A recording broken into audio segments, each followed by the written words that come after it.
જય ભવાની. આજે મારું વોકિંગમાં હું ચાલતો ચાલતો અમારા ફળિયામાં આવેલું ભવાની માતાનું મંદિર આપ દરિયા જોઈ શકો છો. ત્યાં આજે હું દર્શન કરવા માટે સવારમાં આવી પહોંચ્યો. મને એવું થતું હતું કે માતાના દર્શન કરું. આવું દરરોજ નહીં થયો. સવારે ઉઠું, નાહી ને અગરબત્તી કરું એટલે માને યાદ આવું કે ભાઈ માં તારા દર્શન કરવા માટે આવું. આજે આ દિવસ આવી પહોંચ્યો છે. ચાલો મારી સાથે તમને પણ દર્શન કરાવું છું. જય માતાજી. આ એક એવું મંદિર છે જે વર્ષો પુરાણ આપણા બાપ દાદાઓ એને પૂછતા હતા, પણ નવીન ઢબે આ મંદિર બનાવવામાં આવ્યું છે, જેને ભવાની માનું મંદિર તરીકે ઓળખવામાં આવે છે.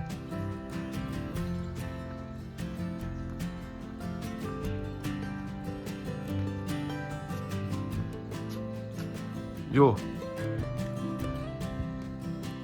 ડાબી બાજુ ગણપતિ બાપા બિરાજમાન છે, જમણી બાજુ હનુમાન દાદા બિરાજમાન છે, વચ્ચે માતાજીનું મંદિર છે. હું તમને દર્શન કરાવું છું, પણ એના બાજુમાં એક એવી જગ્યા છે કે જ્યાં કોઈ બી કાર્યક્રમ આપણે કરવાનો હોય તો આ એની જગ્યા, વિશાળ જગ્યા. આ એક વડ છે, ઝાડ, જેને ગૌતમ બુદ્ધે બોધી ગયા વૃક્ષ નીચે બેસીને એને જ્ઞાન પ્રાપ્ત કરલું. તે આ ઝાડ નથી, એ ઝાડ નથી, પણ વડનું ઝાડ છે એમ તરીકે ઓળખાઈને લોકો મંદિરમાં દર્શન કરાવે, શાંતિથી બેસે એના માટે આ બાકડા પણ ગોઠવેલા છે. અત્યારે સૂરજદેવ ભગવાન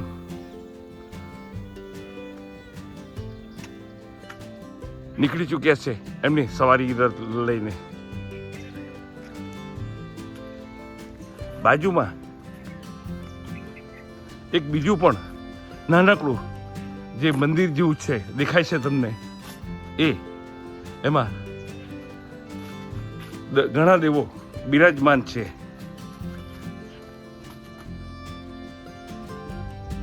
એની પણ આપણે પૂજા કરાય છે, એની પણ તમે દર્શન કરી શકો છો. એક પવિત્રતા જળવાય એના માટે મંદિરના બાજુમાં બોર્ડની પણ વ્યવસ્થા કરવામાં આવી છે. બાજુમાં એક વર્ષો પુરાણું જૂનું તળાવ પણ છે, જો તમે જોઈ શકો છો.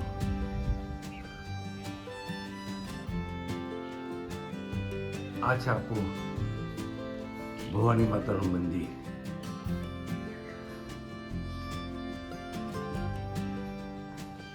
આ માતાજી વર્ષો પુરાણ જૂના માતાજી, આપણે જેને પૂજા કરતા પહેલા બાપ દાદા પણ કરતા ને આપણે પણ કરતા હતા, પણ સમય અનુસાર માતાજીનો જીર્ણોદ્ધાર થયો ને આ માતાજીને આપણે દર્શન કરવા માટે મૂક્યા છે. જય ભવાની માતાની જય.